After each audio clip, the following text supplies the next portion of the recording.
My brother-in-law shoved me down the stairs and my sister said, "You should have just given us the money." All because I refused to pay off their debt. I went to my parents for help and collapsed on the porch. What happened next left everyone in shock. I, 32M, never thought my own sister would stand there and watch her husband push me down a flight of stairs. But that's exactly what happened 3 weeks ago, and the aftermath has torn my family apart in ways I never imagined possible. Let me back up. My sister is 4 years older than me, and we grew up close. Real close. After our dad had his first heart attack when I was 16, she basically became my second parent. She helped me through college applications, loaned me money when I was broke in my early 20s, and was always the first person I called with good news. So when she married her husband 7 years ago, I welcomed him like a brother. That was my first mistake. Over the years, I watched their financial situation deteriorate. He jumped from job to job, always convinced the next opportunity would be his big break. She enabled every decision, defending him at family dinners when our parents would gently suggest maybe he needed to stick with something stable. They bought a house they couldn't afford, leased cars that were beyond their means, and took vacations they had no business taking. But it was their life, their choices. I kept my mouth shut. 2 months ago, she called me at 11 at night. Her voice was shaking, and she asked if she could come over. When she showed up at my apartment, her eyes were red and puffy. She told me they were in serious trouble. Apparently, her husband had taken out multiple personal loans without telling her, trying to start various business ventures that all failed. They were over $120,000 in debt, and the banks were threatening foreclosure on their house. I felt terrible for her. I really did. But when she asked if I could help them out, I told her I'd think about what I could do. I had some savings, sure.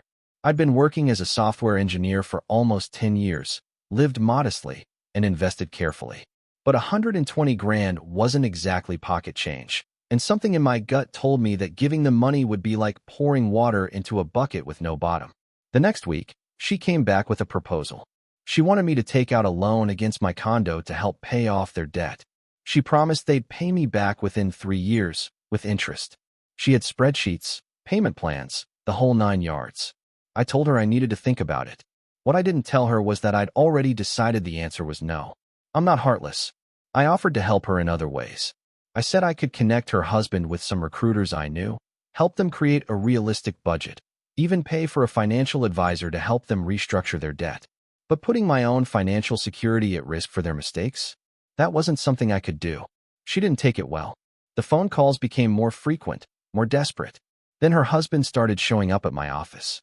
He'd wait in the lobby, trying to catch me after work to talk about how I was abandoning family, how I was selfish, sitting on all this money while they were drowning.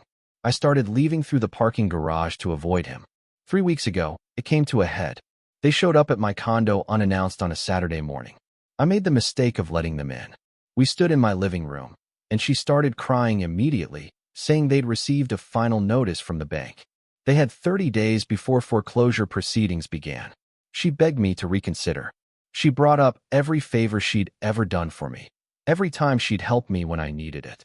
I felt the guilt washing over me, but I held firm. I told her again that I couldn't risk my financial future like that. That's when her husband's demeanor changed. He'd been standing behind her, quiet up until that point, but suddenly he stepped forward. He told me I didn't understand what they were going through, that I was being incredibly selfish, and that family was supposed to help family no matter what. I told him that family also wasn't supposed to manipulate each other into financial ruin, that I'd offered to help in every way I reasonably could, but I wasn't going to mortgage my future for their mistakes. He moved closer, getting in my face. He said I had no idea what it was like to struggle, that I'd always had it easy, that I was looking down on them from my high horse. I told him he needed to leave. He didn't move. I repeated myself, louder this time, and told them both to get out of my home. My sister grabbed his arm, trying to pull him back, but he shook her off. He poked his finger into my chest, telling me I was going to regret this. I stepped back and again demanded they leave. That's when everything went wrong. My condo is a 2-story unit with an open staircase leading from the living room to the upper floor. As I backed away from him toward the stairs, telling them one more time to leave, he suddenly shoved me. Hard. Both hands against my chest. I didn't have time to catch myself. I went backward, my feet slipping on the first step, and then I was tumbling. I remember hitting my shoulder on the railing, my head bouncing off a step, my ankle twisting at an unnatural angle. When I finally stopped at the bottom of the stairs, I couldn't breathe. The pain was everywhere. I looked up through blurred vision and saw them both at the top of the stairs. I expected horror, shock, immediate apologies, and calls for help. Instead, my sister looked at her husband, then down at me, and said something I'll never forget. She said I should have just given them the money, that this wouldn't have happened if I'd just done the right thing and helped them. I tried to respond, but nothing came out. Everything was spinning. Her husband grabbed her arm and they left. Just walked out of my condo and left me there at the bottom of the stairs. I don't know how long I lay there. Could have been 5 minutes, could have been 30. Eventually, I managed to pull myself up and call for an ambulance. The hospital determined I had a concussion, 3 cracked ribs, a fractured ankle, and severe bruising along my entire right side. They kept me overnight for observation. The next day, still in the hospital, I tried calling my parents. My mom picked up, and when I told her I needed help, that I'd been hurt, she said she already knew. My sister had called them the night before. But what my sister had told them was a very different story. She'd said I'd attacked her husband when he confronted me about refusing to help them, that her husband had pushed me in self-defense, and that I'd been drinking and fell down my own stairs. My mom asked if I'd been drinking. The disappointment in her voice broke something in me. I told her the truth, told her what really happened, but I could hear the doubt. My sister had gotten to them first, had framed the narrative, and now I was the one who sounded defensive. I was discharged from the hospital the following day with crutches and enough pain medication to stock a pharmacy. I couldn't put any weight on my fractured ankle, and every breath with my cracked ribs felt like being stabbed. I couldn't stay in my condo. The stairs made it impossible, and I had nowhere else to go. So I called my parents again. This time my dad answered. I explained that I couldn't manage the stairs at my place and asked if I could stay with them for a few days until I figured something out. There was a long pause. Then he told me my sister and her husband were already staying there, that things were complicated right now, that maybe it was better if I gave everyone some space to cool down. I couldn't believe what I was hearing. I was the one who'd been assaulted, and I was being asked to give space. I told them I was coming over anyway, that I needed to tell them what actually happened, face to face. He tried to talk me out of it, but I'd already hung up. Getting an Uber to their house was humiliating. The driver had to help me out of the car, and I hobbled up the driveway on my crutches like some kind of wounded animal. Each step sent shooting pain through my ankle and ribs. By the time I reached the front porch, I was sweating and dizzy. I rang the doorbell. No answer. I rang it again. I could hear movement inside, voices. I knocked, called out that it was me, that I just needed to talk. Still nothing. So I did the only thing I could think of. I sat down on their porch and waited. The pain was getting worse. The medication was wearing off, and I hadn't thought to bring any with me in my rush to get over there. The summer heat wasn't helping. After about 20 minutes, my vision started going dark around the edges. I remember thinking I should probably move to the shade, but my body wouldn't cooperate. Then everything went black. When I woke up, I was on my parents' couch with an EMT shining a light in my eyes. My mom was crying in the corner. My dad was standing with his arms crossed, looking pale, and my sister was nowhere to be seen. The EMT asked me questions about my pain level, whether I knew where I was, what day it was. My dad eventually explained that they'd heard a thud on the porch and found me collapsed by the front door. They'd called 911 immediately. The EMTs checked my vitals and determined I was severely dehydrated and had likely passed out from a combination of pain, heat, and stress. They wanted to take me back to the hospital, but I refused. I just needed water and my medication. After the EMTs left, my parents finally sat down and asked me to tell them everything. So I did. Every detail, from the first desperate phone call 2 months ago to being pushed down the stairs to collapsing on their porch because they wouldn't let me in. My mom kept crying. My dad's face went from pale to red. He asked where my sister was. My mom said she and her husband had left out the back door when they saw the ambulance arrive. They knew. They'd known I was out there and had chosen to hide instead. That's when something shifted in my dad. He stood up, grabbed his phone, and called my sister. I could only hear his side of the conversation, but it was clear she was making excuses. He told her she had 1 hour to come back to the house, and if she didn't, he was calling the police himself. Then he hung up. She showed up 45 minutes later, her husband in tow. They both looked defensive, ready for a fight. What they weren't ready for was my dad's reaction. He didn't yell. He didn't argue. He simply told them that what they'd done was unforgivable, that they had assaulted his son and then lied about it, and that they were no longer welcome in his home. My sister tried to protest, tried to explain that it was complicated, that I didn't understand their situation, that her husband hadn't meant to hurt me that badly. My dad cut her off. He told her he was done listening to excuses, that she had become someone he didn't recognize, and until she took responsibility for what happened, she wasn't his daughter. The words hung in the air like a bomb. My mom gasped. My sister's face went white. Then she turned to me, and the look in her eyes was pure venom. She said I'd ruined her life, that I'd destroyed her marriage, her relationship with our parents, everything. That I was a selfish, vindictive bastard who couldn't handle being asked for help. I didn't respond. There was nothing to say. She and her husband left, and I haven't heard from her since. Update 1. It's been 2 weeks since I last posted, and things have escalated in ways I never expected. First, I need to address what happened immediately after my sister and her husband left my parents' house. My dad made good on his threat. After they left, he called a lawyer friend to discuss whether I wanted to press charges. I was hesitant at first. The thought of having my own brother-in-law arrested felt surreal. But the lawyer explained that what happened constituted assault and battery, and potentially even attempted manslaughter given the severity of my injuries. He strongly recommended I at least file a police report to create a paper trail. So that's what I did. 2 days after collapsing on my parents' porch, I went to the police station with my dad and filed a formal report. I brought my hospital records, photos of my injuries, and a detailed timeline of everything that happened. The officer who took my statement was sympathetic but explained that domestic cases involving family members were complicated.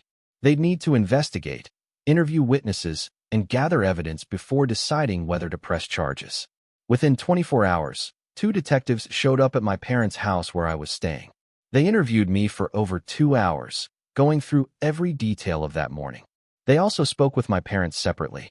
Then they went to my condo to document the scene and pulled the building's security footage from the parking garage, which showed my sister and her husband arriving that morning and leaving roughly 30 minutes later. The detectives told me they'd be in touch. 3 days later, I got a call that they were moving forward with charges. My brother-in-law was being charged with assault and battery. They went to my sister's house to arrest him, but according to the detective, the house was empty.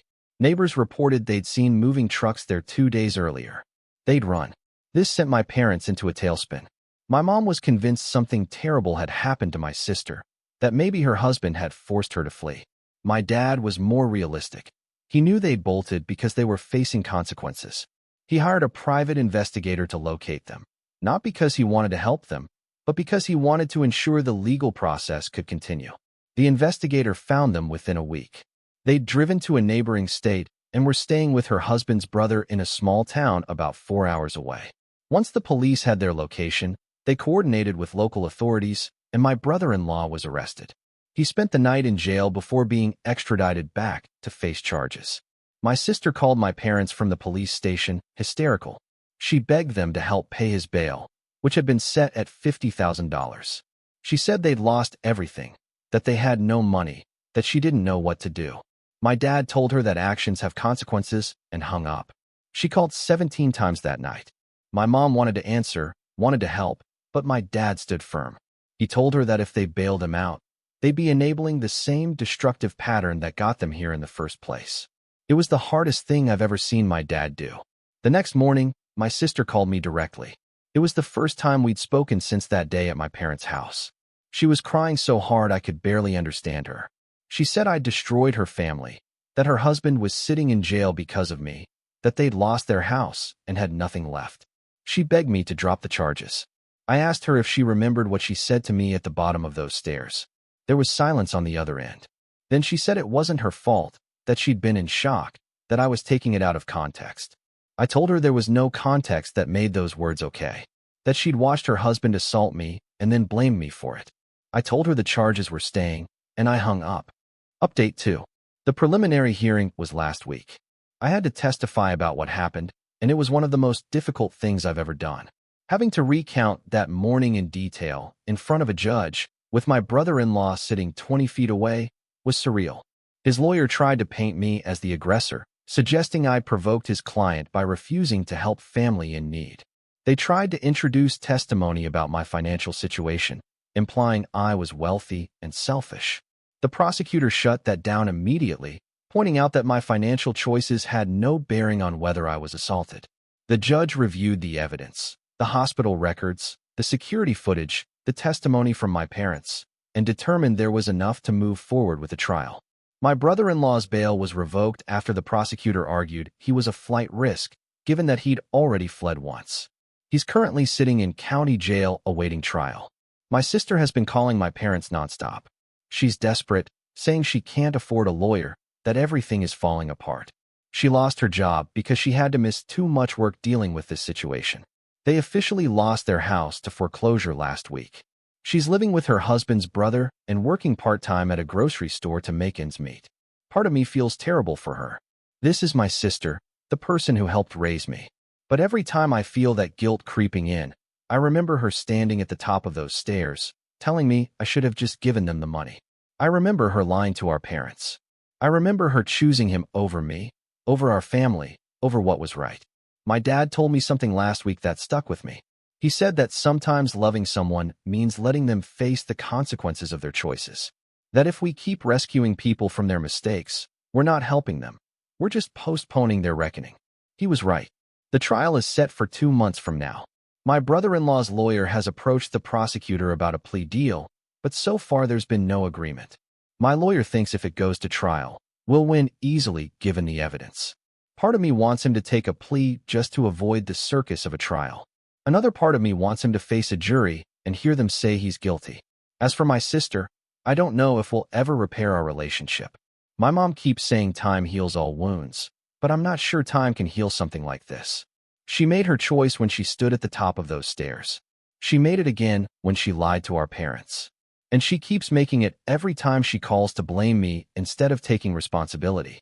My ankle is healing slowly. I can walk without crutches now, though I still have a limp. The ribs are better, and the concussion symptoms have mostly faded. The physical wounds are healing, but the emotional ones run deeper than I expected. I've started seeing a therapist to process everything. She's helping me understand that it's okay to protect myself, that setting boundaries with family isn't selfish, and that I'm not responsible for fixing everyone else's problems. It's slow work, but it's helping. People ask me if I regret filing charges, if I wish I'd just let it go. The answer is no. What happened to me was wrong, and pretending otherwise wouldn't make it any less wrong. It would just teach everyone involved that violence and manipulation are acceptable if you're family. My brother-in-law made a choice when he put his hands on me. My sister made a choice when she defended that action. And I made a choice to demand accountability. Those choices have consequences, and we're all living with them now. Whatever happens at trial, I know I did the right thing. Sometimes the right thing is also the hardest thing. And sometimes doing right by yourself means others will suffer for their actions. That's not on me. That's on them. If you like this story, please like this video and subscribe us for more such real-life-based stories. Thanks in advance.